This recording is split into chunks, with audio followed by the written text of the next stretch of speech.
fucking idiot!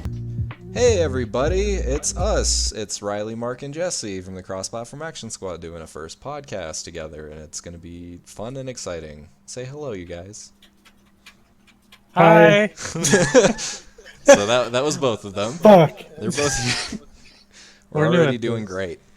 So today I think we're going to be going over different things, talking about E3 in the 11th hour. Basically, we're right in the middle of E3 right now. EA just had their press conference, and Is this considered the middle? I mean, we're at the beginning, but we're yeah, in like it. you say. It's happening. You say the 11th hour, but it's the 11th hour of the first day. Yeah. It's like, yeah. But I mean, nobody fucking watched like EA's press conference. They're really only gonna start paying attention during Bethesda and Xbox. Like, EA had nothing, like absolutely fucking nothing to show. Like, they had FIFA, Madden, they talked about Battlefield 5 again for some reason, and fucking The Sims 4, which has been out for like 5 years. EA's always gonna have stuff to talk about because they have the fucking Madden and FIFA annual series, and plus they also have is Assassin's Creed an EA thing? No, it's Ubisoft. Okay, never mind. Fuck it. I'm stupid. No, it's okay, but like, I mean, they're the same way though. Ubisoft always has a new fucking Assassin's Creed game to shit out too. Does Ubisoft normally have their own conference at E3? Yeah, they do. They do. As a matter of fact, I think because it's always cringy. Yeah, yes, it is. Well, Every single time. Were they the guys that had the dude that crashed into the podium last year? Was that them? I don't know. I'm gonna look that up. Okay, that's fine. I actually don't know. But yeah, for some reason, like, and I think that's partially why Nintendo stopped doing like live conferences and they just started doing like Nintendo Direct versions. It's because it's really hard to rely on the live reactions. I mean, shit, dude. Like, it was the Ubisoft one where the guy crashed to the podium. Dude, like, it's just always awkward. Every conference I fucking watch at E3, like, I'm usually just ready to cringe my asshole right out of my body. Like, it's not... Oh, it will happen. Oh, yeah. It already did. Like, Every that dude who was presenting for EA's, like, he was just, like, overly excited and, like, talking over people and shit. It was dumb. And the fucking lady they had to introduce The Sims 4, like, every time she opened her mouth, my eyeballs felt like they were gonna, like, shoot inside of my skull. I didn't see the Sims 4 stuff. I only saw the Jedi, whatever it was, Last Hope. What is it called? Jedi The Last Guardian? Is that what it was? The Last Guardian. It's, The Fallen Order, I think? Okay, yeah, that. I only saw the beginning of that. I stopped watching when the dude force-pushed the droid into the stormtrooper, and he did the ah noise, and I laughed so much, and then I had to go pick up Zach from work. That's fair. But yeah, Mark, do you have any thoughts on the EA conference? I didn't see it. Okay, well, you didn't miss anything. Like, legit, they showed half an hour of gameplay from the new Star Wars game, which, you know, sounds exciting, except for it's basically just a series of hallways with the same Down syndrome looking Jedi running around and fucking chopping people up with a lightsaber. Like, that's pretty much all they showed. Yeah, I wasn't going to watch it even if I had the chance. Yeah, See, I just don't care. I didn't even know it was happening today until I saw on YouTube that people had like reactions to it and shit. I'm like, oh, well, I'll take a look. And yeah, it was literally nothing. My two big takeaways were the fact that it looked pretty linear. But here's the thing, we don't know if it, like, I could give it the benefit of the doubt, like maybe that's the intro to the game. It's like a tutorial level, but they drop you in with no context. They're just like, you're on Kashyyyk. And then they just have to tell you, it's the Wookiee planet. It's just like, all right, cool. For everybody who doesn't know, they're at the fucking E3 or EA's fucking press conference wearing Star Wars shirts. They're just like, oh shit, Wookiees are from Kashyyyk. Anyways, so yeah, they drop you into Kashyyyk. There's no context, no nothing. And like, they're just like, go. Forrest Whitaker's there for some reason. And you're just like, okay, I don't really understand what this game is. He's just using his force to get vines. And then you see most horrible looking Wookiee I've ever seen in Oh a my video game. God. It was like straight out of like the PS2 days. Like it Yeah, it was. looked Okay, really I need bad. to see this. Oh my God, Yeah. dude! Look at in our other chat. Look at the picture. Actually, I'm posting it here. Okay, cool. Yeah. Fucking, and you'll see what I mean by Down syndrome looking ass fucking Jedi. Look at him. What? He looks like the saddest little Downy I've ever seen. Okay, yeah, but real quick, did they take that Wookiee directly from a PS2 game? I'm pretty sure that's the model ripped straight from Battlefront 2. Like, It's so bad. it's really bad. Watch, it's gonna be great. Oh. What's gonna be great is, you know, he uses his force to grab vines to swing off. He's gonna use it for each hair of Wookiee so he can swing on those things. Because for some reason the hair is so fucking thick in this model. Like, It just Oh my looks God. bad.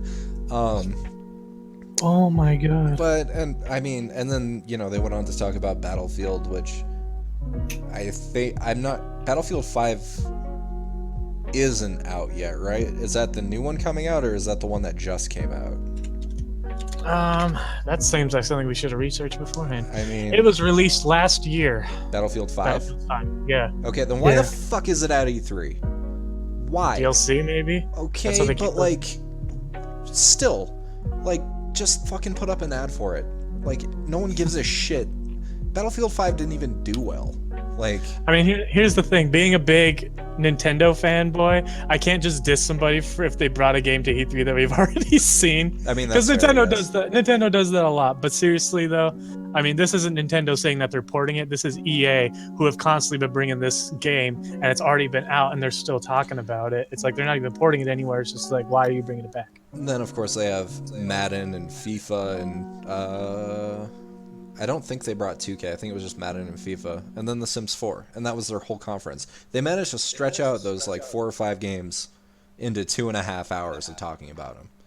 Like, Yeah. That sounds how? terrible. How do you do that? I don't know, dude.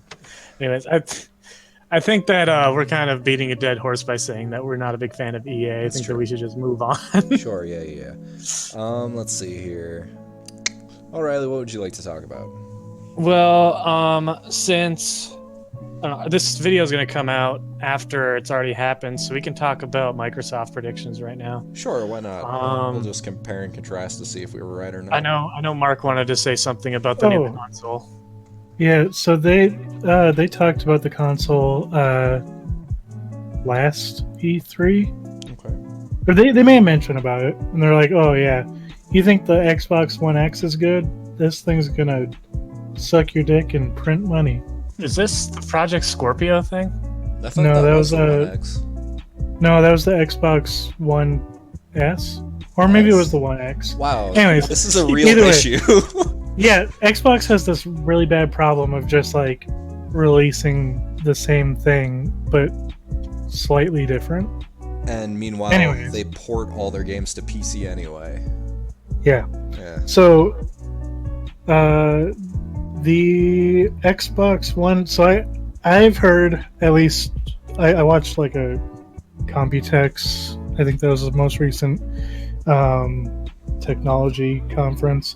AMD is putting their new CPUs and GPUs into the PS5 and Xbox, whatever the new Xbox is going to be called. I Interesting. think it has a code name They always do. that is something stupid. So, Project Scorpio 1. can we divert a little bit and just mention the fact that Sony's not even going to be at this E3? Like, Yeah, that's another thing. I just found that out. yeah, like Makes me sad. if they're coming out with the PS5, like, how come they're not going to show it off at E3? Are they just waiting till like next year, the year after? Are they trying to squeeze a little bit And- more life out of PS4? That's the weird thing, is that a couple weeks ago they did a tech demo for the PS5 on its load times. And they did a Spider-Man tech demo where they like zoomed the camera throughout New York City, Oh yeah. and there was no stuttering at all. Ooh. While the PS4 Pro had to pause for like a second or two to load the next set of chunks. Well, that's good at least, but if it was that successful, why aren't they coming to E3? Yeah, I don't know. Maybe they're just salty that Nintendo and Xbox have this new buddy-buddy relationship. And they're just I don't want to be a part of it. And, well, that's another weird thing, is recently they said that the PS5 is, or maybe the PS4 soon. Anyways, they're gonna do more cross-platform stuff because they realize how much that hurt their business. Yeah, no kidding. That's good at least. I mean, I don't have anything against Sony. Like, I love the PlayStation.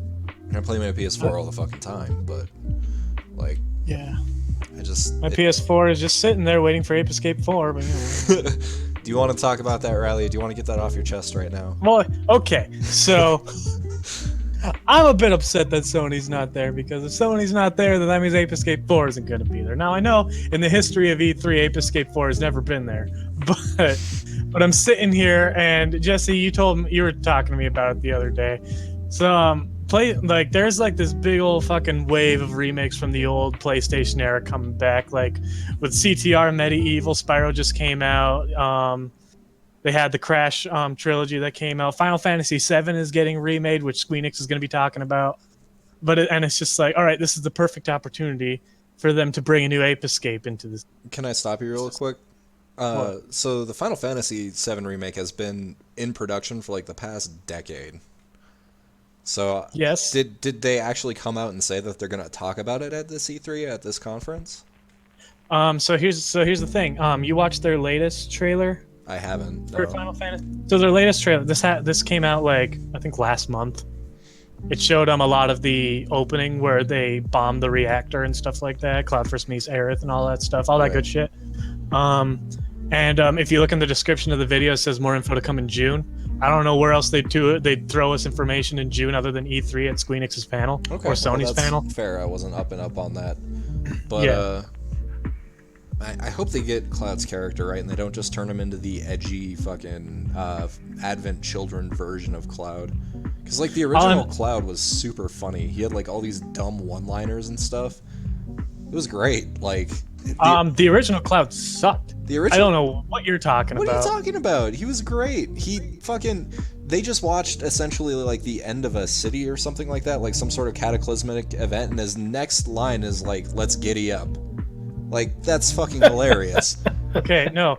Cloud is awful, and everyone's gonna hate me for this, but I don't like Cloud because at the beginning of the game, I'm sorry everybody, I've only played the beginning of Final Fantasy VII. All he talks about is how he doesn't care about anything, and it's just like, then why should I care about you? If you don't care about the story, why should I care about the fucking story and what's going on? Well, I mean, Barrett's the best character. Barrett is the best character because he's going around saying, "Sit your white ass, skinny ass down, Clyde," or Cloud, all the time, and I was just like, I like Barrett. And I love how my favorite part of the beginning of Final Fantasy VII was when Barrett fucking just like, when they're on the train fleeing, I think is what it was. He just kind of like gets into a train car, and like everybody gets startled, and then he's just like, "Why is everybody upset?" And like the train conductor is just like, "Because people like you came in." And I was just like, "Yo, what's going on here?" What do you mean, you people? Yeah, exactly. It's one of those moments. Oh boy. But I mean, okay. Like, definitely the stronger characters in Final Fantasy VII are the supporting characters. That's why they're so memorable and lovable. But Cloud wasn't bad as far as, like, Final Fantasy protagonists go. Let me tell you who was a shitty protagonist. Was fucking Leon from Final Fantasy VIII. That dude sucked. He was terrible. If we're talking about comparisons for Final Fantasy protagonists, then yeah, Cloud is definitely the most memorable in a good way. My point is, what are we comparing it to? My point is, like, even like the Cloud at the beginning of the game toward Cloud at the ending of the game, like, are pretty different characters. Like, they're not the same. He shows growth over the course of the game, which is nice. I'll give you that, but I mean, at the same time, like I said, I've only played the beginning of Final Fantasy VII. So. How about you, Mark? You got any thoughts about it? No, I wasn't really big into Final Fantasy, so I am more now, but right. I haven't really played a lot. Well, here's your perfect opportunity because Final Fantasy is coming to the Switch. So, boom. I think Final Fantasy VII is on Switch now. Is it now? Yeah, I think so. Maybe we should all just dedicate some time to it then. Right. Back on track though, Mm-hmm. it is kind of funny that you mentioned that this remake has been in the works for a while. It's like it was announced since it's been announced at E3, Cloud has been confirmed to be in Smash twice. Yup. That is something else. Like, It's so funny. Like that's how much like time and effort have been put into this. okay, so since we're on the topic of Smash at this very second, do you guys have any thoughts about Nintendo's E3 reveals? Well, we're definitely going to get a new character for Smash. Are you thinking only one, or? I just want it to be Waluigi. I know it's never going to be. I think there will be one new character, but no more than two. I'm thinking that they're gonna do one right at the beginning, and then a second one as it's ending. Yeah, standard Sakurai style. So I think that one of the new characters is going to be a Pokemon from Sword and Shield Interesting. that Why they do you think reveal that? at E3. Because it's kind of a coinky-dink, really, that it's happening. I mean, so it's kind of like when Greninja was first revealed for Smash 4. What is it? They were told, Sakurai was told that Greninja was being added into Smash before we knew Greninja existed Okay. in X and Y. So I think that this is kind of going to follow the same way, but except it's going to be a little bit more hyper because I think that they're going to introduce this Pokemon at the same time he's confirmed for Smash. I'm not saying I want it. I'm saying that that's what I think might happen. Hey, and that's a fair assumption to make. Mark, do you have any thoughts? So I could see that happening, but I could also see like another Pokemon rep being added closer to Sword and Shield's date instead of like right now. Sure. I'm thinking it's going to be like, personally, I think it would be a character that is like just arriving on the Switch, like, or I don't know, something to do with Microsoft or and Nintendo's thing, Right. like Banjo or Minecraft Steve or. Oh, Don't God. say Minecraft, Steve. No, but for real though, like, so my whole take on it right now is every DLC character that we've gotten that hasn't been like previously in Smash, other than Corrin, mind you, has been third party. I'm thinking Except that. for Piranha Plant. Okay, yeah, sure, but that was like a bonus add-on character that they just threw in. We didn't pay for him, is what I'm saying. Well, some people did. Some people did, yes, but if you just got the fighter pass, you didn't. Actually, I don't think it was the Fighter Pass. I think it was You bought the game. Okay. yeah, when you bought the game and registered it right away. Gotcha. Because I Anyway, mean, I Fighter digress. Pass, you're still paying for it. Yeah. Anyway, what was I saying? Oh yeah, every single character that we've gotten has been third party. So I'm thinking it's probably gonna stick along that same route. Basically, we got Ryu, we got Cloud, we got Bayonetta, right? And then it was like what, Mewtwo, Roy, and Lucas or something like that. Yeah. Yeah. And our first character that we got revealed was Joker, who is also third party. I'm thinking that this is probably going to be a way to kind of like recoup the costs of like getting the rights to those characters by making us like pay for the DLC and stuff, you know what I mean? I'm thinking that's probably how it's going to go. And in terms of Banjo, not only am I so hopeful for Banjo, but like if he appears on screen during the direct, I'm not joking, I will actually cry, like full on ugly cry. It's gonna be terrible. I think that with the height of this Nintendo Microsoft kind of like becoming buddy, I think that they should release the Banjo collection on Switch. Oh yeah, if not just the whole Rare Replay collection, right?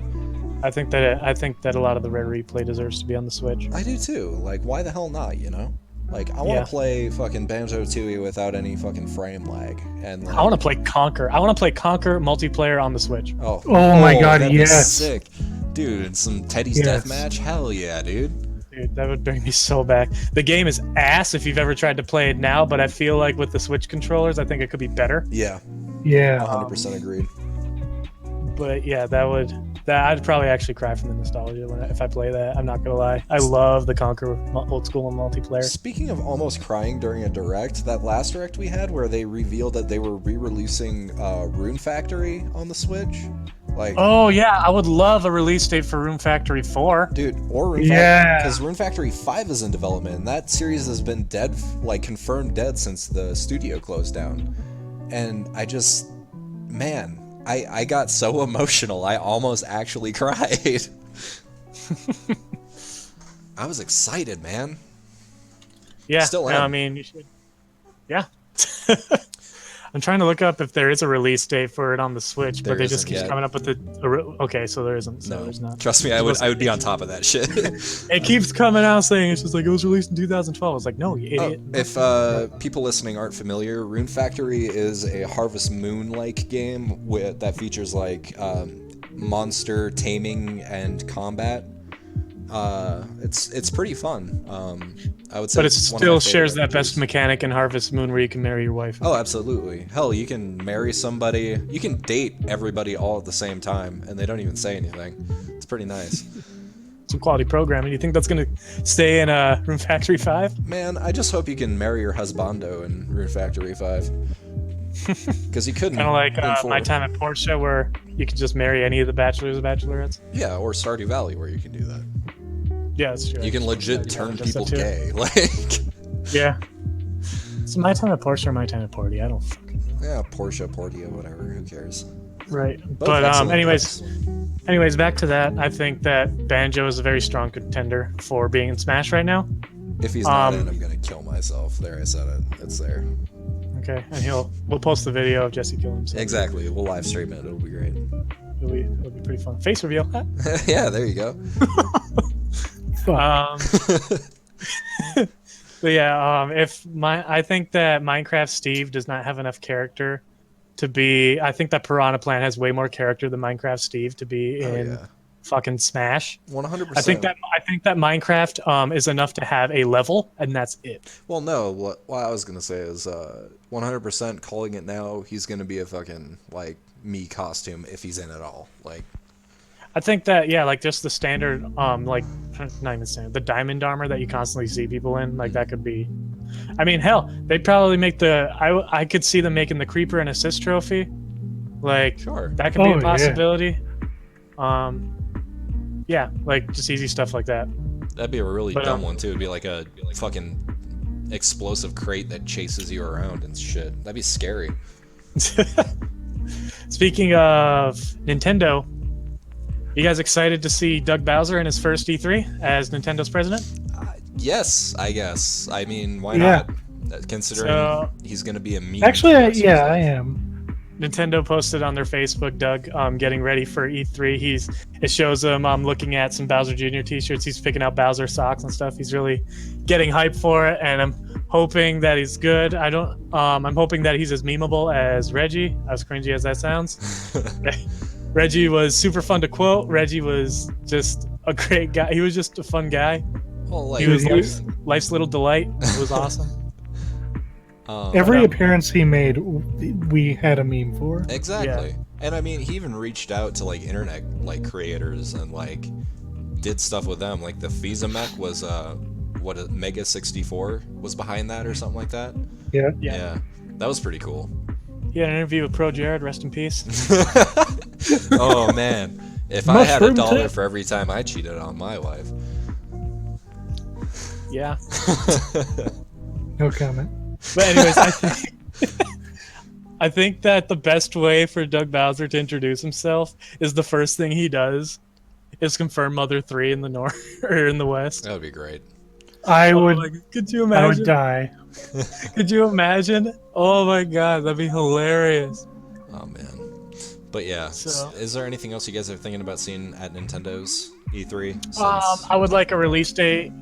I would like a release date for Link's Awakening remake and the Luigi's Mansion 3. So according to the Nintendo Facebook page, they're gonna have Link's Awakening and Luigi's Mansion 3 playable at their booth. Huh.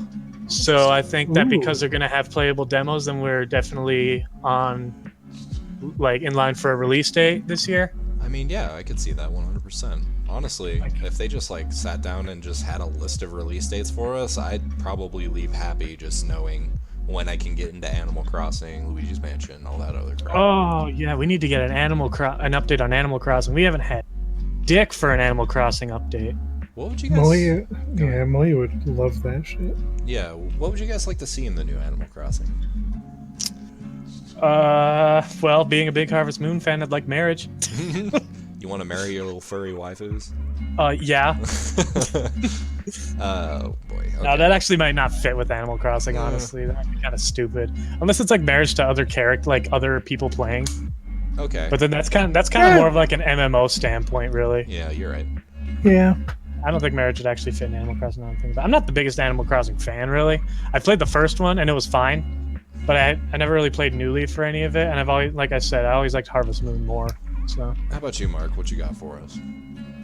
So I wasn't a big fan of Animal Crossing. Never really got into it. Okay. Malia loves it. Okay. Look at her over there playing Overwatch, not Animal Crossing. Overwatch is just an Animal Crossing ripoff, dude. It's true. Right. Speaking But, of Overwatch, Hey, no, I'm just kidding. You go, Mark. all I was gonna say is I hope for more. I don't know, more customization. Customization would be great. Go ahead. Pile it on. Pile it on. Just all of it. I would like some persistent online features. Like, if you're online and a friend is online, you can just pop into their fucking town and just say, hey, what's up? How's it going? Doing stuff like that. Fun. Yeah, right? Like, it's just... You could... Did Pocket Camp have something like that? No, I'm not sure. I never don't played know. Pocket Camp. New Leaf kind of had that, like if you were near each other. Right, but that's could local, though. But yeah, but the 3DS online feature was kind of garbage. Yeah. To be honest, Switches isn't much better, but... That's a whole nother story. Yeah, that's something else entirely. I'm only paying like what, $60 a year for it, so whatever. So Pokemon Sword and Shield, I think it's time we start talking about that. Okay, sure. Yeah. So, Mark, you go. So I've barely seen any leaks. But I do love what they did with this recent direct. They showed some Pokemon. They talked a lot about each Pokemon, like lore wise, and Sure, yeah. what they do, which was just a little flavor text, which is really nice. I like that in Pokemon. Yeah, no, that's probably one of the coolest like feature or like aspects of Pokemon is that like each Pokemon has its own little niche that it kind of like fits into in terms of like how the world works, and I think that's super cool. Yeah. What do you guys think of Dynamaxing? I think it's hilarious. I'm half and half. Like, on one hand, I think it's the stupidest shit I've ever seen. On the other hand, I think it's the greatest fucking thing I've ever seen. Okay, Mark. Well, in the I don't know what to feel. In the middle, what do you feel like? I feel like it's unnecessary, but I'm not opposed to it. See, I think it's in a spectacle wise, it's super cool, but like it's just another like one-off thing that they're never gonna use again, like Z moves or like Mega Evolution is still around kinda, but like rotation battles are gone. Fucking a Mega Evolved rotation battle, fucking Dynamax Z move. Yeah, see, like this is all it just gets so crazy out of hand. Like I don't know. It's just weird. So I agree with Jesse. I think it's very unnecessary. I think that it would be fun only for raid battles. Yeah. I don't think it should be in the main game. I think that it should be I think that it should only be for raid battles. I think that it would fit more there. I kind of disagree with you, because I think the whole thing with the gym battles is it's supposed to be about the spectacle, and that's like why people are all in the stands, which by the way is something that I've wanted for a really long time.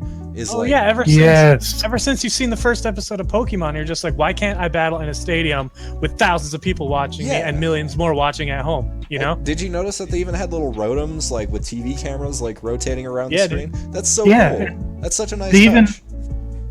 They even talked about like how when you're doing these battles, like TV is a big play in it. And that's super interesting. What if I hope that go ahead. Sorry. Oh, so I was hoping that they could do something kind of like the records combination that they started in Gen 3, where if you scramble records with somebody, you hear about them on the TV in your game. Yeah. That. And like you do, and but online they do it with your friends, and you hear about what they've been doing. Or better yet, they broadcast the battles on like big screens for you to see and shit. That'd be awesome. That would be so cool. I mean, we're definitely like overshooting like what Game Freak's actually gonna do, but that would be really cool. Right. How far do you think the online presence of Sword and Shield is gonna stretch?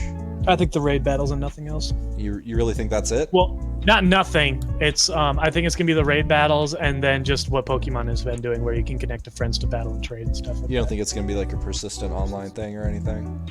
No. Okay. I don't think so. Yeah, I'm with Riley on this one. I think that they could. Okay. But I don't think that they will. Even if they I don't think they will. I think they could, but I think it wouldn't be great if they did. I feel like there'd be, like, on a technical standpoint, there'd be issues. Well, yeah, they've never done anything like this before, really. Well, see, Pokemon has always been a single-player game. It's really hard to just take a franchise and just make it co-op. I think that they did a fine way to do it in Let's Go Pikachu and Let's Go Eevee, but I think that was more of experimental. I don't know if you've ever played the co-op, Jesse. I'm pretty sure Mark has, and he can vouch for me. Yeah. If you have somebody there, it doesn't change the game for the AI. So like, say you're battling somebody, but you're playing with other people. You have two Pokemon against their one, and it just makes the game hella easy. Yeah. So and like that's why I'm glad that it was experimental, because it just made the game too freaking easy. Right. But I'm talking more or less, not even in like a co-op sense, but like, say you're out in the wild area, right, and you see another like online trainer, and you can like go battle them or something, or trade even, or whatever. I think that would be pretty cool, as opposed to like having to go to the Pokemon Center and like go talk to people to do a thing and meet in a room. And well, you don't have to do that in any of the Pokemon anymore. Now it's an option on your like just menu, like wherever you are in the Pokemon game, where you can just be like, hey, I want to battle my friend, and you can just do it right there. Yeah, sure. That hasn't really been a thing, and like I get what you're saying, but on another standpoint, it's just like you need to have settings to turn that shit off, and a lot of people are going to have that shit turned off when they're playing through the game, because they don't want to just go through the wild area and constantly be asked to battle and trade all the fucking time. I think it'd be a lot of fun, personally. I love that like social aspect. I think it'd be fun too post game, but when you're playing through the game in the initial portion. No. You don't want to be bullied by people with like level 60 Pokemon when you're at level 20? Are you listening to yourself? I know that you're being sarcastic, but this sounds awful. It's the Dark Souls of Pokemon. No. I think it would be fun. I think like if they did do that, they would they'd probably base it on how many badges you have. Yeah, you're probably right. Which would like round out like, okay, their Pokemon are probably about this level. That's a good idea. Yeah. Speculation is fun like that. Like if they were to do that, they'd probably do that, and they'd probably have the option to like do not disturb or whatever. Like saying like they need to have the do not disturb option. Yeah. I think if they did do that, I wouldn't be against it. Yeah, it would be pretty fun. Neat little feature. All right, so let's Sword and Shield. Do you guys think that we should delve into some leaks? Oh yeah, sure. Go for it. If you guys don't want to hear leaks or spoilers, I'll put up a timestamp. I'm getting weird feedback. Why can't I hear you guys that well? Don't know. I should probably exit out of Photoshop. Sure. Yeah, I mean, if you guys don't want to hear any leaks, go ahead and skip to this timestamp. I'll put it on screen, and we'll be done talking about leaks. So, this is your warning. There's your 3, 2, warning. 1. All right, so Mark, I know that you haven't really seen many of these leaks. Jesse, I know that you've seen. I don't know if you've seen all of them, but you've definitely seen some. I've seen some, yes. Okay, so I mean, so let's see. So the major leak came from someone on a forum. I don't know what forum. I can't say specifically, but basically he started saying a bunch of this stuff, and it sounded ludicrous until this new direct that came up, and basically everything everything that was in the direct was in his leak, including the name of mentioning Dynamax by name, mentioning your rival by name, mentioning the champion by name, and you're just like, oh my god, he knows fucking everything. Yikes. So yeah, basically he knew that your rival's name is Hop. He knew about Sonia, the new professor's assistant, who is the new best Pokemon girl. She's Champion Leon's former rival and is researching the Dynamax phenomenon, stuff like that. So Dynamaxing is a new feature, along with a new feature called I don't know how to say this, Gigantamaxing. Oh? I think is what it's called. Huh. Yeah. So Gigantamaxing is different from Dynamax, as it changes what the Pokemon looks like as well. Huh. So this I don't know why they just didn't turn it into Mega Evolution, but whatever. I think it's because of some of the Pokemon that can do it. So Jesse, you already know about this, but Meowth is going to be capable of doing this, and his form, according to this leak, looks a bit like Longcat.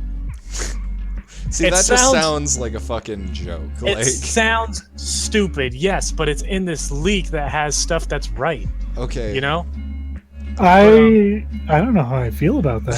So Lapras is also getting one. Lapras is getting layers that look like musical bars on its shell, and is also going to have musical notes on it.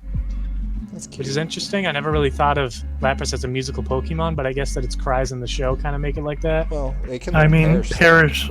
Yeah, that's like one of its signature moves. Yeah, but Perish Song wasn't in Gen 1, so it wasn't really a signature move. In fact, I think Perish Song was introduced in Gen 2 as Celebi's signature move, wasn't it? Lapras had it before Celebi was added to the game, though. Really? Yeah. Okay, I mean, I believe you. Yeah. Like, don't get me wrong. I mean, I have no idea why any of this is happening, so go ahead and continue. Perish Song is a non-damaging normal type move introduced in Generation 2. So anyways, the next leak... Oh yeah, so another Pokemon that is getting this is, of course, Pikachu. Mm. Pikachu's form looks like Retro Fat Pikachu. That's cute. Yeah, I hope that's right, because that could be fun. Yeah. But those are the only 3 Pokemon he mentions that Gigantamax, if that's how you even say it. Mm-hmm. Some Pokemon like Farfetch'd are getting regional evolutions. Ooh, Farfetch'd evolution. That's cool. Yeah. Farfetch'd. Oh my god. According to this leak, Farfetch'd is going to have a regional evolution called Surfetch'd. That's awesome. And on this one, I don't know. All it says is Meowth looks like a ball of spiky gray fur. Oh. Like Meowth might get a regional evolution as well. I'm guessing it'd be kind of like a tree that branches off from Persian to that. Sure, yeah. Huh. He mentions 3 new Pokemon in this as well. One of them is Squovet, the other one Greedunk. They are both chipmunk Pokemon who hide in those berry trees that we saw in the video of the direct that you shake. Okay. If you shake if you shake the berry trees too much, they come out and attack you. Okay. If they attack, you lose half the berries that dropped. Sounds like a gambling game. You're just like, how far Yeah. can I push it? This next leak involves Pamper, which is an electric corgi Pokemon. Jesse, you've heard about that one? Yes. Oh my god, I'm so happy they're adding a corgi Pokemon. That's so cute. So he is actually a mechanic for the first gym. I think that the first gym is the grass gym, Milo's gym. Milo, apparently for his thing, according to this leak, he has heard a sheep Pokemon named Wooloo, which we've met.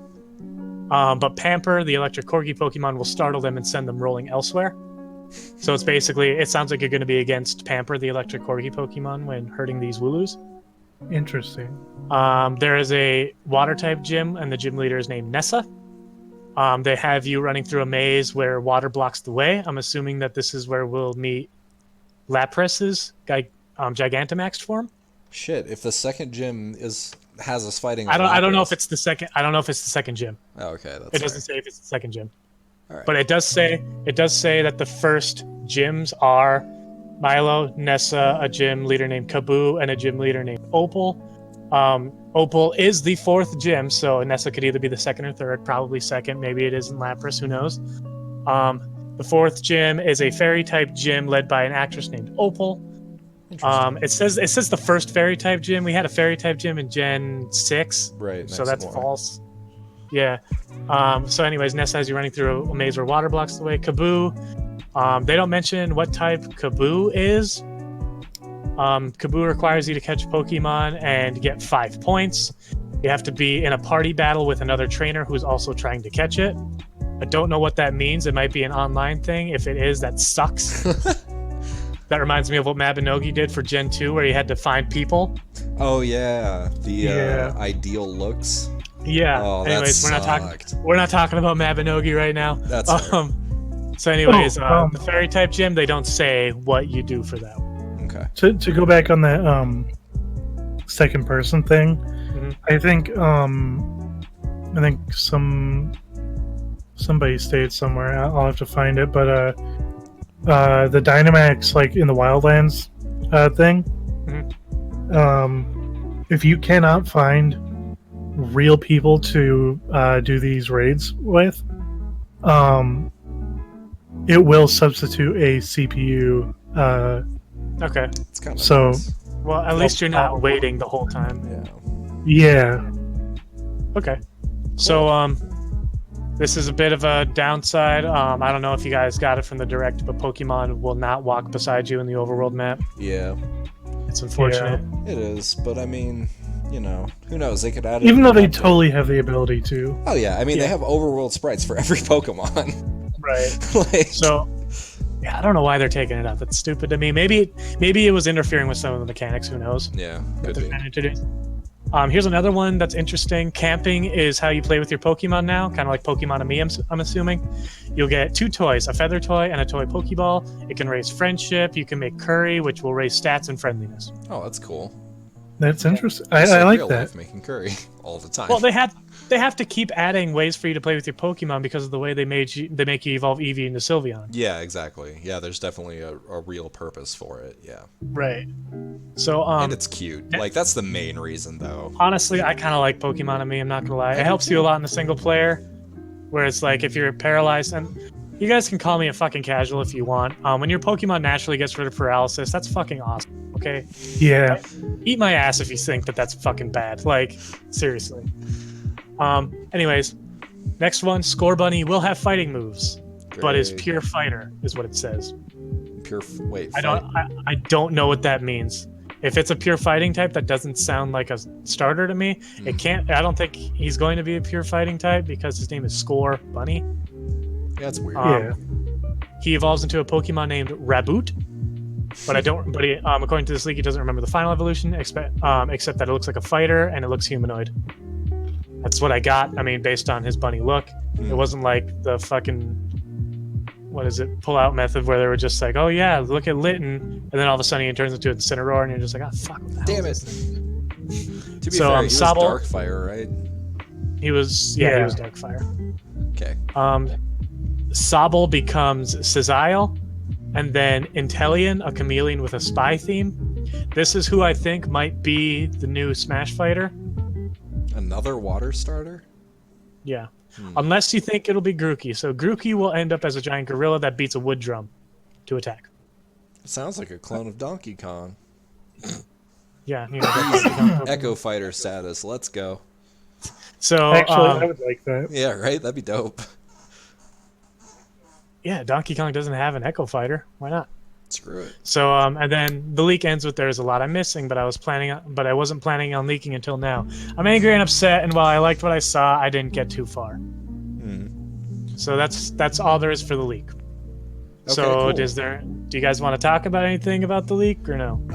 I mean, no, just kind of extrapolates on some stuff we already knew, which is nice, but the fact that when did this leak come out? Oh my god, I just exited out. Hold on. Right click, reopen, close tab. It was in May. In May? I think it was May 26th. So that's pretty impressive if, because that's what, a full week at least before the Direct dropped. So That's that what I'm dude saying. clearly knew some shit. Yeah. Whether or not he's fucking with us about the Gigantamaxing thing, I don't know. Like, he could have just thrown in some bullshit. Who knows? It's so hard to say. Yeah, it was May 24th. Okay. So that was like a full, like, 2 weeks almost. Yeah. That's crazy. So that's nuts. It is. I think that it is reputable evidence, just the timestamp alone. Mm-hmm. And what is it? I was on VP as soon as the Direct drops. Every time there's new Pokemon news, I go onto VP. That's just a habit I have. It's a dirty one, but I should stop, but I don't. I do it too. Yeah, so they were passing around this leak like fucking hotcakes after the Direct, and they're just like, "Oh my god, it was right. And the fact that they were saying it was right means that these people have seen it beforehand, and that makes it reputable, in my opinion. All right. Any final thoughts, Mark, on the leaks for the Direct? I think that he either threw in bullshit just to make people mad, like the fighting type. Sure. Because we don't need another firefighting. Gigantamaxing sounds interesting, but I can't see it being It sounds a thing. a little too ridiculous to be true, honestly. So did Dynamaxing. No, you're right. It does.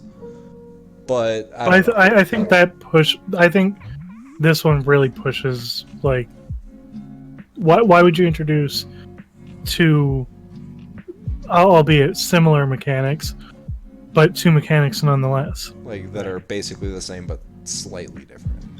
Yeah, I mean, It's a little weird. But that being said, I've been surprised before from Pokemon's dumb shit, so. oh yeah, I mean, I remember seeing the leaks for the final evolutions of Litten and all them. I remember seeing the leaks for the X and Y starters, like, and I thought, oh yeah, those are fucking fake. So I mean, who knows? But I think the guy threw in some bullshit, or he's misinterpreting a few things. Sure. So, 3 things that I hope are actually true in this leak are Pamper, the electric corgi Pokemon, Right. Yes. Sirfetch'd, Yeah, that'd be cool. and the camping. I don't think the camping is fake. I'm actually looking forward to trying it. Oh, the camping's absolutely real. If you actually go back into the trailer that they showed, Oh, okay. you can see actually a tent Ooh. Okay. in the background, so that's definitely real. Well, I was Alright. pitching it during that whole Direct. Oh, I'm sure you were. This is not E3, but this is news that I heard about just today, actually. Thanks, Mark. Overwatch 2 is rumored to be at BlizzCon this year. When's BlizzCon? BlizzCon is in November. Oh, okay. So, and here's the thing. This is strictly based on an article on Kotaku. Everybody loves Kotaku, right? Oh my They're god, still they're around? so Yeah. Oh, they're God. so credible. Yeah, so a bunch of people are sharing this article. I don't know if anybody's actually reading this article, but what the article says is called Sources, Blizzard cancels StarCraft first-person shooter to focus on Diablo 4 and Overwatch 2. That's all it says. So, Well, I know that's false because of Diablo 4. and another thing is, it says Overwatch 2, but Yeah. what it doesn't say in the actual article is Overwatch 2. Because, so... And here's the thing. It says, okay, so here it is. Blizzard has canceled a StarCraft first-person shooter that had been in development for the past 2 years. According to 3 people familiar with goings-on at the studio, the main reason Blizzard told staff was to put more resources into the Diablo and Overwatch franchise. Huh. That's all it says. Obviously, they're probably talking about that shitty-ass Diablo mobile game Could be. And- Oh my god. and more content for Overwatch, because they're still adding content to Overwatch. Yeah, I don't... Well, Overwatch has been out for like 4 years now, right? Yeah, but it doesn't make sense. Like, Overwatch as a game doesn't make sense to make a new version. I mean, I guess you're Unless right. it's When the player base dwindles, kind of like I think Overwatch is doing right now, the only way to get them, they can't just keep introducing new stuff and hoping that people come back, because people don't come back for new stuff. They come back for a new game. It's true. Like, marketing-wise, it would probably make sense. Yeah.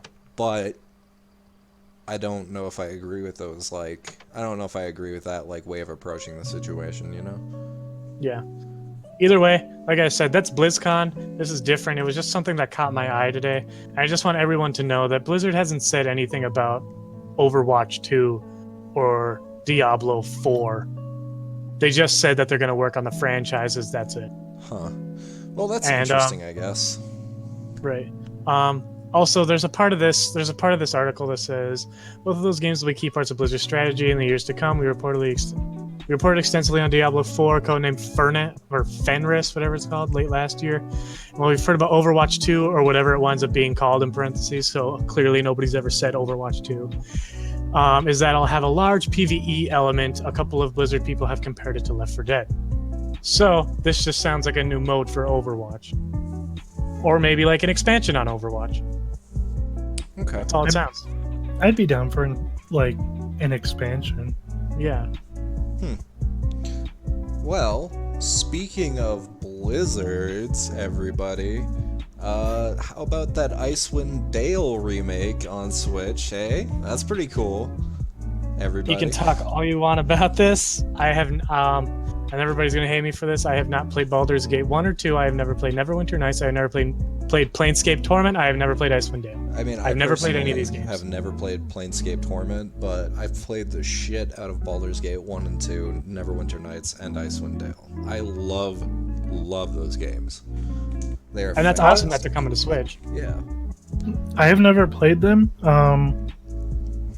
I've only ever heard like really good things about them though. Yeah, I mean, and go ahead. You know, they're not like the most gorgeous to look at by any means. They came out in the 90s, but oh yeah, I mean they're essentially Fallout. Yeah, Fallout.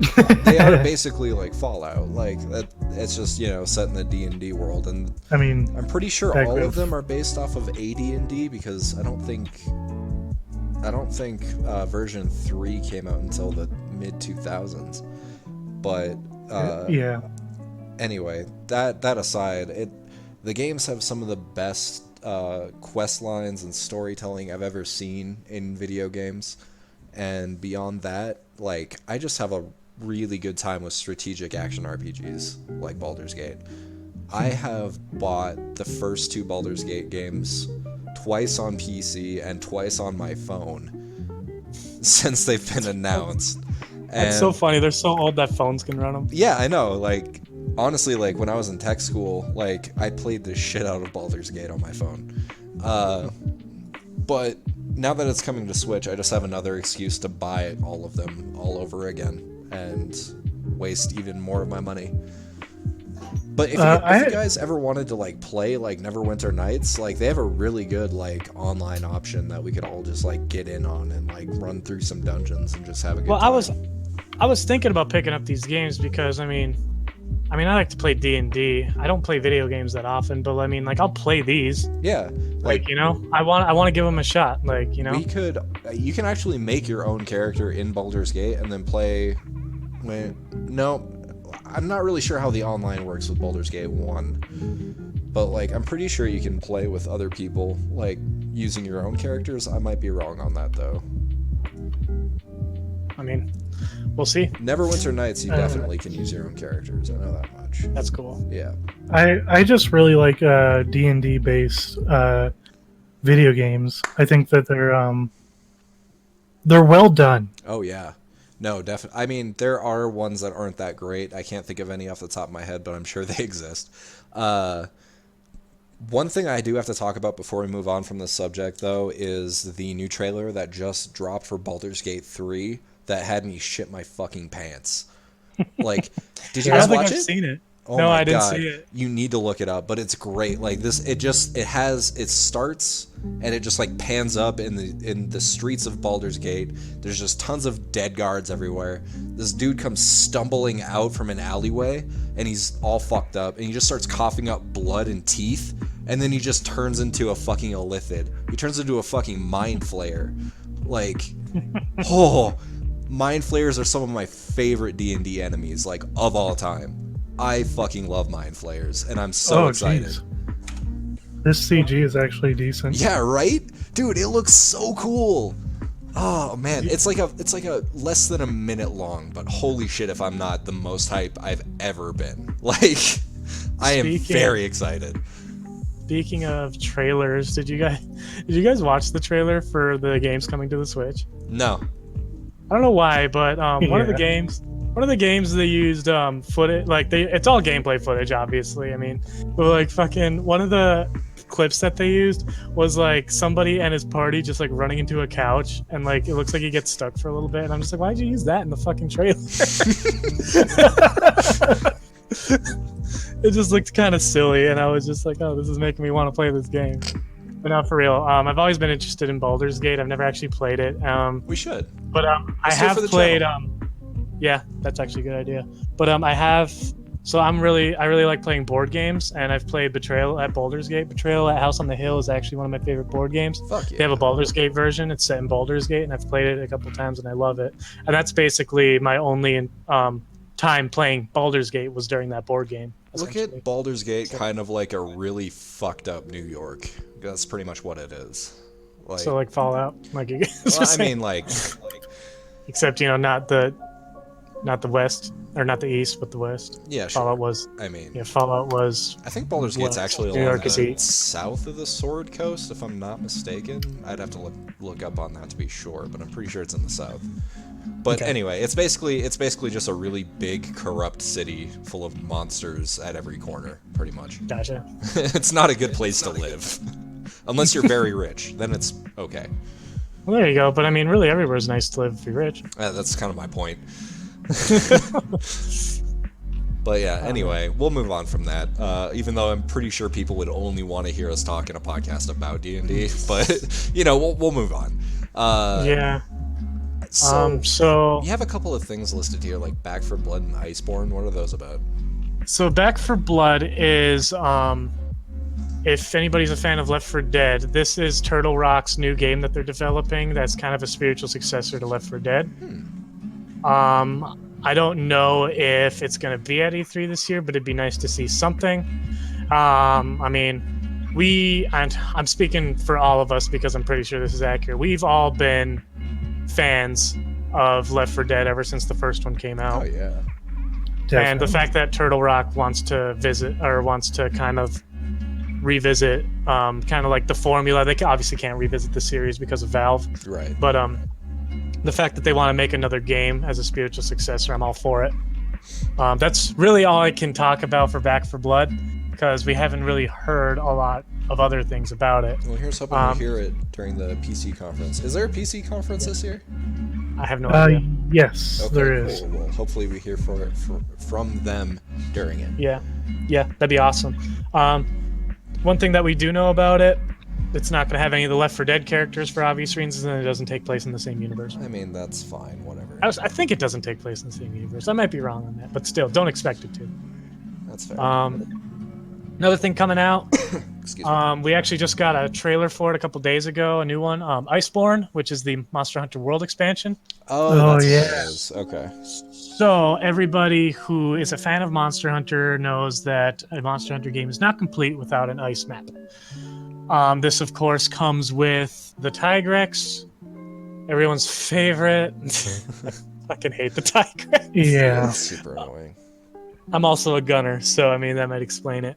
But so yeah, the Tigrex is coming with this. It looks like he's going to be the new apex predator of the Rotten Vale, which is a map already in Monster Hunter World. Mm-hmm. Another thing that this new trailer in Iceborne showed off was the Glavenus is going to be in this game now. Is coming to Monster Hunter World. Ooh, Glavenus, for anybody who doesn't know, is the flagship monster in Monster Hunter Generations. He's a fucking asshole. He has a big ass flaming sword for a tail. His reach is stupid, and I am not looking forward to fighting him. Fast too, like especially for his size. Fast. Yeah, he's fast. He's got good reach. He's just a bitch to fight. People can call me filthy casual all you want. I can admit I am not good at Monster Hunter. Well, it's a fact. I'm not that good at this game. You gotta take it like, especially in World, like you have like the heavy. You use the heavy gun, right? Heavy bow gun. I do use the heavy bow gun in every Monster Hunter. Yes. So yes, you'll have to see how like it is fighting with them, because it's a very different weapon in World than it is in the other games. And I will say Monster Hunter World is a bit easier than the traditional Monster Hunter games. And I really noticed this when I first hunted the Devil Joe, and how much easier the Devil Joe is in Monster Hunter World. Correct me if I'm wrong, but in Generations, you don't even get to see him until you're at least extremely high or in G rank, right? Like probably. Yeah. I know that Generations is the first Monster Hunter game where I was actually able to defeat a Rajang, thanks to Mark and Malia. Oh, fuck the Rajang, dude. If that thing comes to fucking World, I'm done. Right. Well, I mean, the highest rank I've ever been in Monster Hunter 4 is like G3 or G2. Was it? Did we get to G2 Monster Hunter 4? That's the highest I've ever gotten. Well, the highest is G3, so you were like right at the cusp. Okay, so yeah. That's the most far I've ever gotten. Monster Hunter World was fun, but I mean, they didn't do the multiplayer well. Nah. I don't like how they focus too much on story, even though it's the same story in every Monster Hunter game, including World, where it's like you get to this new place, the ecosystem's fucked up because of these new monsters. Fix it, and it's just like fix it. Why do we have to? Do you do yeah, that? it's just, you kill everything. Yeah, that's exactly what it is. It's like, why didn't they just make the traditional multiplayer where it's like it's its own tier, it's its own list of monsters that you have to fight? Instead, it's all the story missions, and you can only do them with friends if you've already done them in single player. Like, that's not. I don't play Monster Hunter for single player. Monster Hunter wasn't made to be played single player. I would argue that there are like aspects of it in Worlds that like are more single player like oriented, but I would say the bulk of the game is definitely in the multiplayer. Like that still doesn't justify their switch, you know? It's stupid that they require you to play through the key story elements before inviting people out with you. It seems a tad ridiculous. Right. But correct me if I'm wrong, but once you personally have unlocked a certain quest, and if the other people in your party are at least of that rank, can they not just like jump into those quests with you, even if they haven't unlocked them story-wise? No, they cannot. Well, yeah, that is shitty. Jesse, I know that you kind of missed the mark playing Monster Hunter World with us when it first came out. I mean, I've been playing through it on PC, and it's very good. I think it might be my favorite Monster Hunter. Oh yeah, mechanically it's fucking fun, but like, if you want to play multiplayer, it's just like you better have beaten the story first. Yeah. It's like multiplayer is almost like a post-game thing to do in this game almost. Yeah, which is upsetting because like I would play through the story at my own pace with like say 4 or like Generations, and then just kind of like pop in with you guys whenever we all got together. Right. Like, yeah, and like I feel bad specifically for players like Mark, who's a hunting horn main. That's a multiplayer weapon. Yeah. Yeah. Yeah. Like, why do they even give you the option to play hunting horn in single player in this game? I mean, it's an okay weapon. It does decent damage. It's got... It makes a lot of things way more hard. Like, you might as well just use the hammer. Yeah, that's true. No, I would say that, like, the hunting horn was never meant for single player. You should, put your time into like, other things, but... I actually did have a hammer for single player. Hammers are fun in that game, dude. Yeah, you can do the fucking Sonic roll down hills with it. I love the hunting or the heavy bowgun in this game because I always go for the Gatling gun. Oh my god, it's so good. I ended up the chain gun back to the greatsword. Like I was a greatsword main back in like Monster Hunter 3 or Try rather, and after the Charge Blade came out, I just fucking I ripped on that for a long time, but I just fell back in love with the greatsword. I was in love with the heavy bowgun as soon as I shot down my first monster. that is really satisfying. It was like, I want to do this for the rest of my life. my heavy bowgun waifu. Yeah. I remember the first heavy bowgun that I like invested in was the Paco Pico Peco, which is the Peco heavy bowgun in Monster Hunter Tri. I loved it. Paco Pico. I just love playing songs. Yeah. That's I love it when you play songs too, man. Makes everyone happy. I actually don't know why I like the hunting horn other than for the multiplayer aspect. I mean, it's just kind of like nice to like be able to give your friends something to rely on, and it really does increase the amount of like DPS and survivability for literally everyone in the party. So that's really nice. But like at the same time though, if you're just playing like 2-player multiplayer and you set your palicos to play a support role, that's pretty much the same thing. Yeah. But I'm a glorified palico. Well, yeah, you're a palico, but you're actually competent. And I can like break things a lot easier. True. Like faces. Do you guys have anything else to add on Monster Hunter, or should we move on? No, we're not even really talking about Iceborne anymore. All right, cool. I'm gonna just go ahead and say there's nothing to say about the new Elder Scrolls game yet, and who knows? I sincerely doubt they're gonna have anything to say about it during this next press conference that they're gonna hold tomorrow. I feel like the only reason they brought up Elder Scrolls last year was because they didn't really have anything to show. Yeah, other than I got excited for it, but only because like, I mean, it's Elder Scrolls, man. I play the shit out of some Elder Scrolls. I mean, yeah, it's just like. It's just to let everybody know it's in development and that it's going to happen. Finally, after like I hope it's a new engine. Oh, speaking of which, yeah, I hope it's. I know that we kind of glossed over this at Nintendo's portion, but I mean, Metroid Prime. Do you think we're going to see anything on it? No. I know that they had to restart development, so it's unlikely. But do you guys think we might get an update or something? No. I hope so. We will absolutely not see anything about Metroid. I'm calling it now. Not even a pre-rendered thing. I'd be impressed if we got a secondary splash card, Riley. All right, let's move on from that. Okay. Really talk about. So let's see. One game that I really want to see that I want them to release is Bannerlord. So yeah, how long has that? It's been in development for 40 years. I don't know. Since the beginning of time.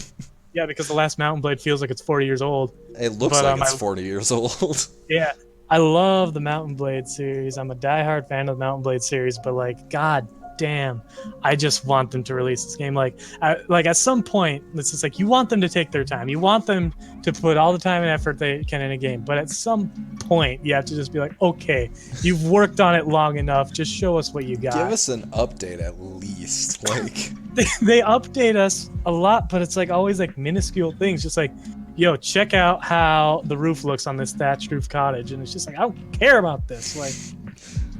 Well, like, show me a battle. Maybe like, buildings are going to actually play a more important role in this new one. You never know. Well, I'm sitting here like the best part about Mountain Blade is that you're in the battle with every single one of your troops, and it's just like, quit working on this, otherwise my computer's never going to be able to run it. Yeah, that is a good point. I mean, it's just one of those. It's definitely one of those games where you just have to kind of like force it out of your mind. Watch pot never boils, etc. But this has been one of my like top hype games for a while, and it's just like, I'm gonna say give me something. Actually, probably a decade, because like the first Mountain Blade came out in like what 2008. Maybe, I don't know. See, I mean, think about it from my perspective. I didn't get into Mountain Blade. 2010. Okay. I wanted to get into Mountain Blade, but I heard that Bannerlord was being worked on, so I was like, fuck it, I won't play Mountain Blade, even though I have it. Mm-hmm. I've just been waiting for Bannerlord. If you haven't played it yet, I sincerely suggest just like dabbling in it. Yeah. It's super addicting. I've played a little bit of it. The problem was that when I was introduced to it, it was with mods.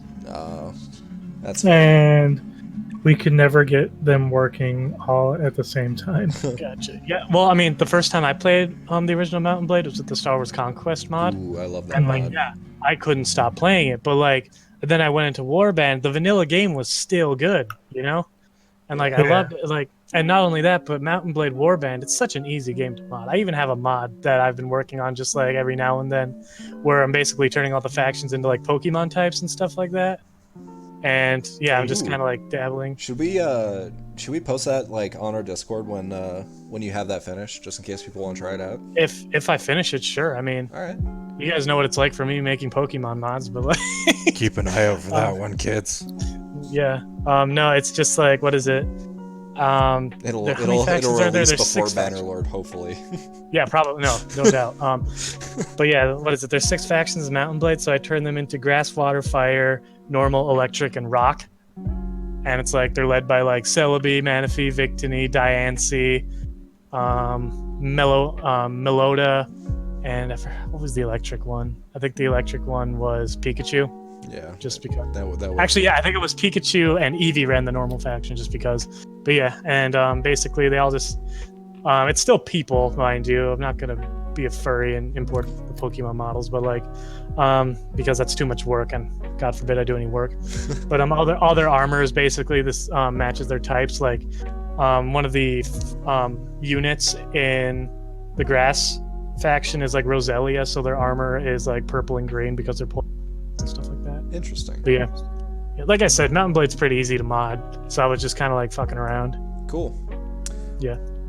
So we talked about Back for Blood, we talked about Bannerlord, Sword and Shield, Luigi's Mansion 3 we're definitely going to see something with, Link's Awakening we're probably going to get a release date.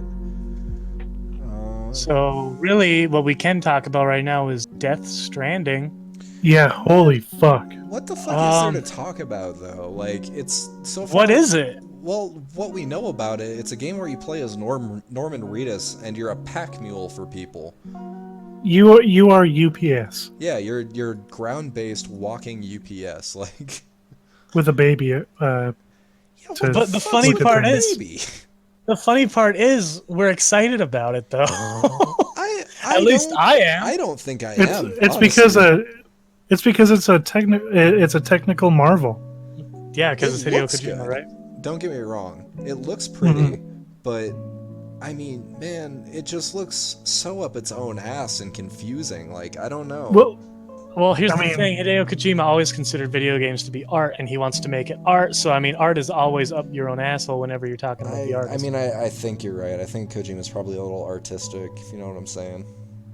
I know what you're saying. Yeah. You said it pretty clearly. I'm more interested in it because I don't know what's going on. Okay, that's a good way to Well, like, a lot of the people that are, like, working on the game don't really know what's going on. That's scary. That's funny. Like, well, like, how can... I don't know.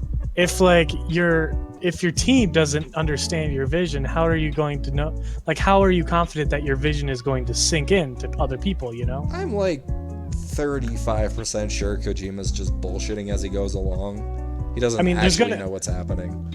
I mean, no matter what he makes, there's always going to be those Rick and Morty fans who comment on forums just like, to be fair, you need to have a high intelligence to understand. You need to have a maximum IQ to understand the majesty that is Hideo Kojima. It's like, isn't this the same dude? By the way, I'm looking for a girlfriend with a high IQ. It has to be lower than mine. So, with his team not knowing what the fuck is going on, that's probably because the way the teams work, it's like each team is assigned like different parts of the game, and they're probably all thinking, "What the fuck? Whoa, how is this supposed to work?" That sounds like it's gonna play like an incoherent fucking mess. Like that's what I've gotten in the trailers. It looks like an incoherent mess. I mean, like you said, Jesse, like, we don't have much to say about it. Yeah. Anyways, continue, Mark. Sorry. We finally know what the baby does. If you didn't catch it in the last trailer. It is a link between time. Yeah. So it's a link between time. No, it's a link between worlds. Oh. Are you kidding? Is that seriously? But in all seriousness, it's more like Do they? So like there's these shadow creatures, right? Uh-huh. this is very hard to explain considering I still don't know what the fuck's going on. Go, do your best. But so there's these shadow creatures that like people can't see. And when you And they're essentially ghosts. okay, They're like souls of like people. So But is when- the baby a link to the ghost world? Yeah, so it allows the person connected to them to see these ghosts and whatever. huh? But why do they eat at least- the babies? I don't know. Like, why did it show like them going down the esophagus and then seeing the baby? Like, do they have to eat the babies, or is that just a choice that one dude in particular made? Probably just that one. That's really weird. It's I don't know how. I don't know. all I know is that's what they're used for. okay.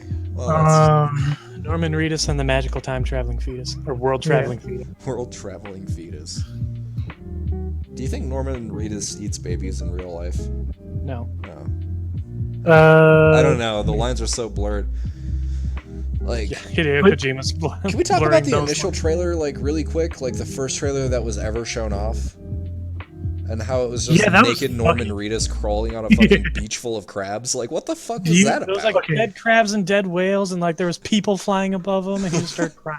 But do you think that they actually had naked Norman Reedus in a studio with those like little dots all over his body You know, I absolutely instead of a fucking you gotta look at it suit? from Norman Reedus' perspective. If a god like Hideo Kojima comes down and says, "Hey, I need you to get naked and real dirty for me," like, of course you say yes. You can't. But say not only that, but you have to do it in front of all of these other actors And a baby. Guillermo del Toro. That's well, I that mean, just that's seals what the deal.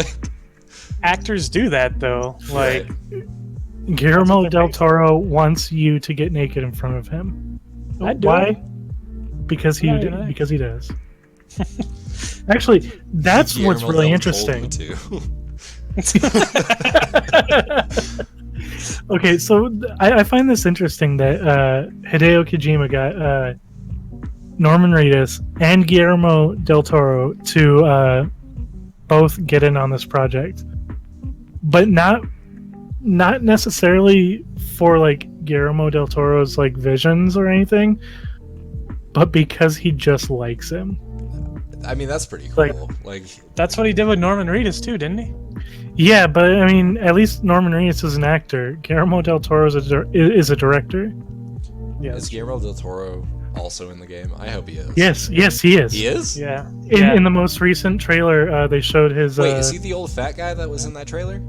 Yeah. Yeah. Damn, He was in the son. second trailer Okay. too. He was running away from like that army under that bridge and like that Yeah, weird black that's what water. I'm talking about. And he like looks at the baby. Yeah. Yeah. Okay. That's weird, but Um, neat. I wonder There's if also Kojima another is actor. I don't gonna remember be who in it was. the lady is from something. No, in that same trailer, like they showed the BBEG, and I think that was another actor. Yeah, I think that it might have been the dude that played Adrian and Little Nicky. Adrian. Or Yeah. he also played Lizard in The Amazing Spider-Man with the With fucking bad Garfield. Spider-Man. What's his name? Yeah, and Andrew Garfield. Fuck, man. I don't know. I'm super excited for this game. For two reasons: the technical accomplishments it's doing, and the story that just I cannot figure out. I mean, yeah, no, I agree. Side tangent, speaking of Garfield, this has nothing to do with video games, by the way. Have you guys noticed the weird uptick in, like, Lovecraftian Garfield mythos? Yeah. Like, what Yeah, the fuck is with that? Actually, there's a guy who animated. Lumpy Touch? Maybe. I fucking love The dude that did the dude's Game Boy animations. stuff. Yeah. I love his animations, honestly. They're Yeah. super neat. Well, there's a whole subreddit dedicated to art like that. It's called r/I'm sorry, John. Yeah, exactly. Like, what is this phenomenon? Like, why Garfield? Like, what happened? I'm And pretty sure it's because of that guy's original Garfield video with the. Well, no, because those are based off of drawings that were like posted some time ago. Like, yeah, from the really? artist. Yeah, there's a specific artist. it was my background on my phone for like a year. William Burke. William Burke. Yeah. I know William Burke. Yeah. Shit. So That's William, the guy that worked on like creature design for like Pam's Labyrinth and shit. Oh, really? Yeah. Yeah. Huh. Yeah, he At drew. least I think so. I don't know. Well, that's super interesting. I didn't know that. No, that's not the same guy. Oh, okay. But anyways, this guy has art that closely resembles the scary stories to tell in the dark. Yeah, yeah. Some of those illustrations. And he made a post on like Instagram or whatever. One of his posts. The John I Require Lasagna picture. Yeah. Uh-huh. That was the first time he posted that. But he draws like scary shit like that all the time. And he just like posted that, and then everybody was like, "This is the best thing I've ever seen." Do you think? So he kept posting stuff. So like even like Lasagna Cat and shit like that. Like Garfield's just been in this weird like media limbo where he's not famous anymore for what he is. He's famous for like what fans make of him. Yeah, like Lasagna Cat, the best YouTube channel ever. Yeah. Okay. What is it? I think that they're going to be returning in another 6 years to make more content. Why 6 years? Because it took 9 years for them to do this last one. Oh, okay. Is that the one where they did that one continuous shot for like 6 hours or whatever? Yeah. Wait. Yeah. It was that one where it's like there's a story behind this. Hold up. Okay, so by the way, the artist I was thinking of was William Stout, not William Burke. So similar names, I guess. But anyways, Lasagna Cat is a YouTube channel. What they do is they take Garfield comics. The names of the videos for each one is just the date the original comic came out. And then what they do is they basically show the comic, I think is what it is, and then they remake the comic in live action with some guy in a Garfield costume and some guy in a John wig, and then they do a little skit based on that comic that's kind of fucking stupid. Kind of. So they did this back in 2008. Yeah. And then they came back in like 2016, 2017, out of nowhere. They released this video, and I think the video is just entitled A Phone Number, and it's a trailer saying, hey, call this phone number. Apparently it's a hotline. It's a sex survey where basically you list your name and how many sexual partners you've had. That's all you do. And then they said, and tune in, and then we'll list the results. And everyone's just like, what the fuck is this? And like, sure enough, people start calling the number. It is a sex survey. You leave your name and number of sexual partners you have ever had. Or the amount, the number of them. So then all of a sudden they start coming out with new skits, same formula, higher product value. It's apparently the same guys that help with these skits on Key and Peele. That do these skits. Yeah. That's hilarious. Yeah, so they're actually quality fucking skits, and they're really dark, they're really weird. One of them, the first one they post, is just an old man doing an hour-long monologue, his reaction to this 3-panel Garfield comic of just him smoking John's pipe. That's all it is.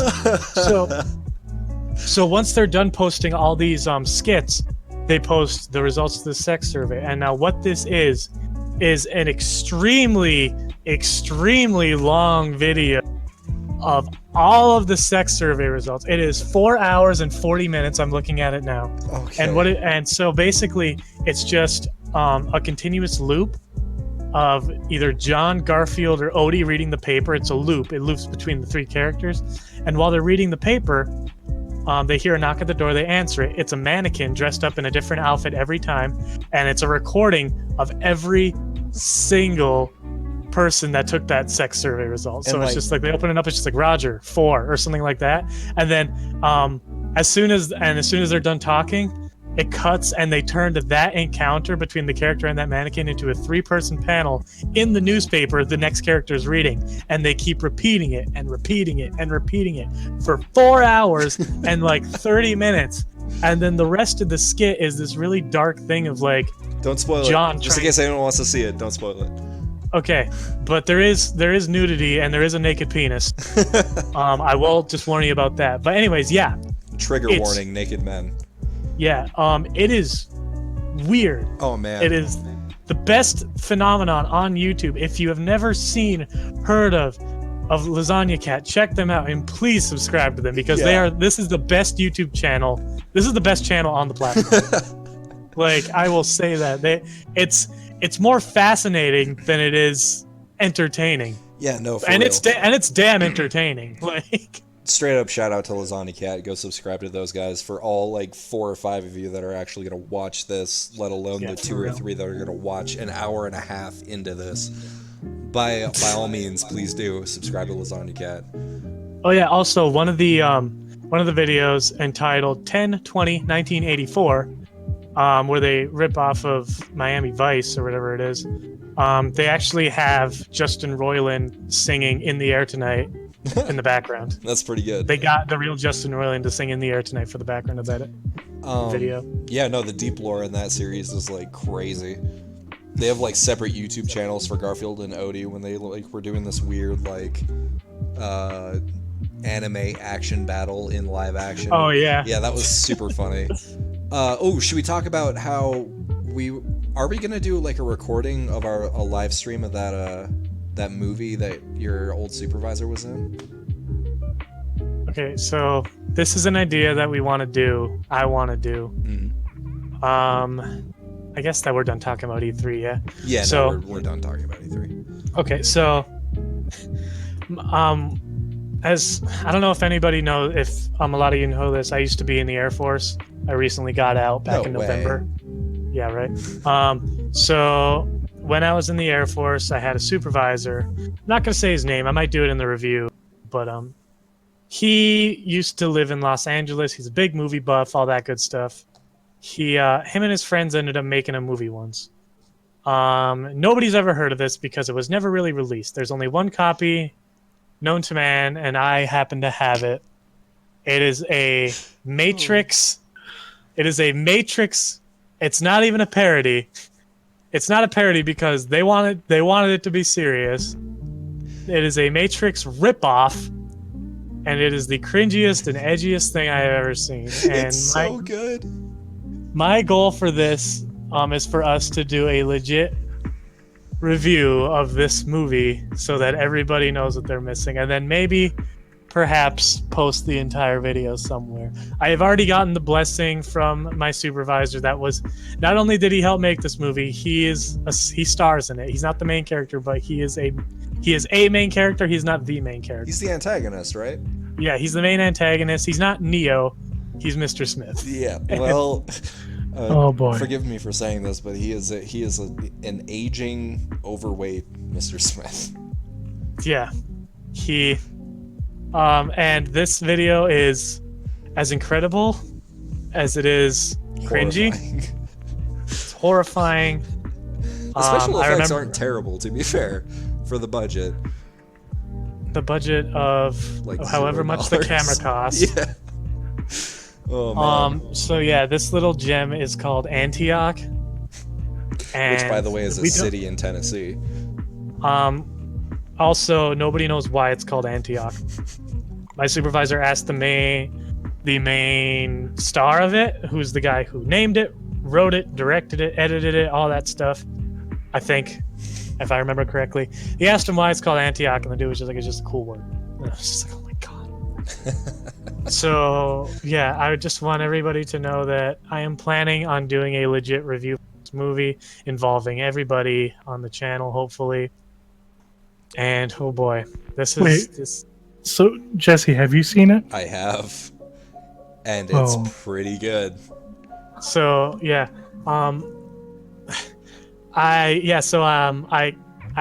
got the idea to do the review. I was watching a lot of movie reviewers on YouTube, couple of my favorites is obviously like your movie sucks. I hate everything. Oh, yeah. I like Ralph the Movie Maker too. I've been watching those and I was just like, you know what, reviewing bad movies sounds fun. I should try it. And I was just like, wait a minute, I have the perfect movie I can review. It's something nobody's ever seen, nobody's ever heard of, nobody could ever review it, and that was Antioch. So, which is the shitty movie that my supervisor made. Like legit, like just it is in essence everything those like really shitty like home movies of like people reenacting Kingdom Hearts battles online in like 2010. Like, yeah, it's that's the entire movie, and it's like feature length film, like long. Yeah. Oh no. So I already got the blessing from my supervisor. Like I said, he's the one that actually mailed me the only copy in existence. God, yes. So yeah, I know, real good guy for that. We got to make sure we preserve it online for everyone. I know, right? So I want to do that. One thing, just to give you guys a scope of how bad this movie. There's a dramatic scene, and the background music they use is Sephiroth's theme from Final Fantasy VII. Legit. And want to know something? When we were watching this, me and Jesse started laughing our asses off. And my supervisor didn't know why. And we said it. So like, that is Sephiroth's theme from the PS1 game Final Fantasy VII. He was like, what? Like, yeah, that is a well-known song. And he was just, and dude, he wasn't proud of that. Mark, I'm excited for you to watch this movie. Oh my god, it's gonna be the most enlightening and horrifying thing. We should all just like rip just a ton of acid before we watch it. Maybe, but Jesse, you can't. What do you mean? The military doesn't test for acid. They test for drugs, Jesse. They test for they do a 5-panel test, Riley. They do, what is it? It's marijuana, opioids, methamphetamines. They also do piss tests for steroids, but that's only on special circumstances. Is it illegal for military members to take steroids? And cocaine. Yes, it is. It is 100% illegal for you to take any kind I didn't know that. Enhancers. Yes. I did not know that. That doesn't mean that there aren't people who do it, because I know several people who actually do it, and it's not okay. Don't do drugs, kids. Drugs are bad. Well, no, like I've seen people when I was stationed in Misawa who were at the gym when I was working out, and they were talking about the steroids they took that morning. Oh yeah, no. Okay, so here's the thing, right? And that's why I thought, I was just like, oh, maybe they're just not illegal in the military. No, I never looked, I never checked, I never cared, I never decided to take them. You know, that's the thing though, right? Is like they're not gonna catch you for being on steroids unless they specifically test you for those steroids. Because every time they call you for a piss test, it's for weed, cocaine, meth, and like MDMA. That's it. Well, want to know something, Jesse? That's because you and I were stationed in Colorado, and they have to test for weed like almost fucking every week. That is, well, I mean, shit, like, fucking, they should be a lot more strict with their drug tests in the military, because there were people in tech school that got caught with weed in their rooms, like, yeah, on base. Like, how stupid can you fucking be? Like, so, that's ridiculous. Your tech school sounds worse than mine. The worst thing they ever found in one of our dorms in tech school was a fleshlight. There were people with those too, though. And it wasn't just one person, it was multiple people. Yeah. Go ahead, Mark. So, on the topic of like things that happen at work, do you want to hear a terrible story about a thing that happened at my current place of work? Sure. No. I'm just kidding. Yeah, say it. No. So first of all, I'm not going to name any names. I'm not going to name the place. But there was there's a guy I currently work with who used to work with the owner's son. Mm-hmm. Now the owner's son, and anybody basically related to them are strictly business. They don't give a fuck about you. They don't give a fuck about the customer. I mean, you know, customer relations and whatever. But like, they have this disconnect that is so strange to see that it's absolutely rude. Anyways, every morning, like 20 to 30 old people come in for coffee. Now these people are fucking. They may as well be driving a hearse because no. they're near death.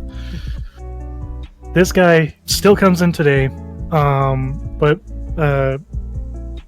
he's had like two accidents where he's fallen out of the booth and like hit his head on the floor. Oh Jesus! That's The awful. first time this happened was when my coworker and my boss's son were both working in the morning. All you heard was a thump and a plate shifting. And this guy always comes in with another guy with cerebral palsy. Oh no! So the guy with cerebral palsy, shuffles his way to the counter to tell somebody that, his friend has fallen and they need to call an ambulance. The first thing the owner's son does is he goes over to the guy, looks him in the face and says, "Hey, you can't die here. It's bad for business." What the fuck? Are you serious?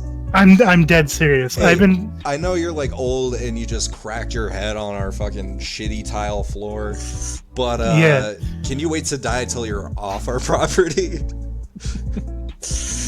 Holy No, man, he was just cerebral pulling his leg. Yeah. So he didn't even fucking call the ambulance first. He just goes over to the guy and says, "Hey, you can't die here. Hey, It's bad for business." you can't die on my property. Needless to say that the place that I work right now isn't great. Is his son like autistic? Because I feel like there's like a million different red flags that should have showed up in his brain before those words left his mouth. Like, are you okay?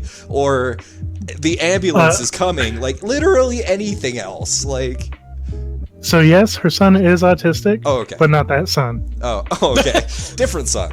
The other one just has Yeah. a slight touch of the autism. The other one is very successful. Okay. Well, hot damn. Yeah, there's a lot of stupid stories about that place that. We might want to feel save it for another podcast, though, because we're running Yeah, I'll pretty talk long on about this one. those. Yeah. Anything that we want to talk about? I mean, E3-wise, I think we pretty much covered just about everything we want to talk about, right? I mean, the only other thing that we could have talked about for a little bit is Elden Ring, but there's nothing to talk about. What the hell? What is it though? Elden Ring is From Software's game that they're working on and collaborating with George R.R. Martin. That's right. Oh, yeah, I'm yeah, really yeah. excited about that. I don't know if we're going to see anything. It's rumored that it might be there. Okay. Yeah, just to wrap up a little bit, we're planning on making these a weekly thing, just sitting down and recording, whether it's 1 to 2 of us at a time. Obviously, you can't do a podcast by yourself. That shit's boring, but hopefully next time we'll get Zach on the line with us, and we'll have the whole squad here. Some of our other friends and whatnot that you occasionally see on our videos might pop by. You never know. So we'll go ahead and wrap this up, I think. Hey, boys? Yeah, if there's anything that like anybody wants us to talk about, let us know, like through Discord or through comments, or throw a rock at my house. Yep. Tie a note to a brick, throw it through his window. He'll love it. Yeah, we have a channel on our Discord called Stream Suggestions. You can put podcast suggestions in there as well. Yep. Yeah. Anything else, Riley? Anything else to add? I got nothing. You got Just looking nothing, forward to E3. Yep. Looking forward to E3, and I suppose our next podcast topic will probably be our post E3, like, I don't want to say reactions because that sounds clickbaity, but like just our like thoughts and like whatnot about it. I guess our post E3 hype. Sure. Yeah. What we're most excited about. If Banjo actually is announced, then well, fuck Jesse me, will I probably be guess. dead. Yeah. I Jesse, I want you to do something stupid. I'll If he is actually. I'll spread my ass on webcam for everybody. Actually, I just talking about that briefly. Not spreading my ass, but Banjo being released. I was planning on recording my reaction, and if he is announced, maybe posting it, because I wasn't joking. I probably will actually cry real tears if he is announced. I hope yeah, you do. just like record your audio of you watching it and stuff. Like, and I mean, just I have a post it. webcam and stuff here too. There you go. We can have a Jesse face reveal. Yeah, there you go. I'm the pretty one anyway. Yeah, I mean, the people are going to be pissed off when they find out that you don't actually have long hair anymore. But, Yeah, well, I haven't had long hair since we started the fucking podcast. Like, yeah, I know. And I have glasses. well, we all Yeah, have Mark has glasses. We're a Mark bunch has of- glasses now. I mean, I haven't changed much really. Nah. I used to have an Air Force haircut. Not when we started the podcast, wasn't in the Air Force yet, and then I had the Air Force, and then now I'm out, so I'm just back to what my hair looks like in the fucking. Did you get Avatar. fat yet? No, not yet actually. Right on. I have a goatee though, but that's about it. Oh, hey, bringing it back to like high school. Aren't you glad we've been doing this for almost a decade? Fuck, don't say that. But yeah, anyway, we're gonna go ahead Almost and 10 subscribers per year. just about. Yeah, so that's pretty much it. Thanks for watching, everybody, and we'll see you next week sometime. Bye-bye. Goodbye. They Stop feeling my fucking kills.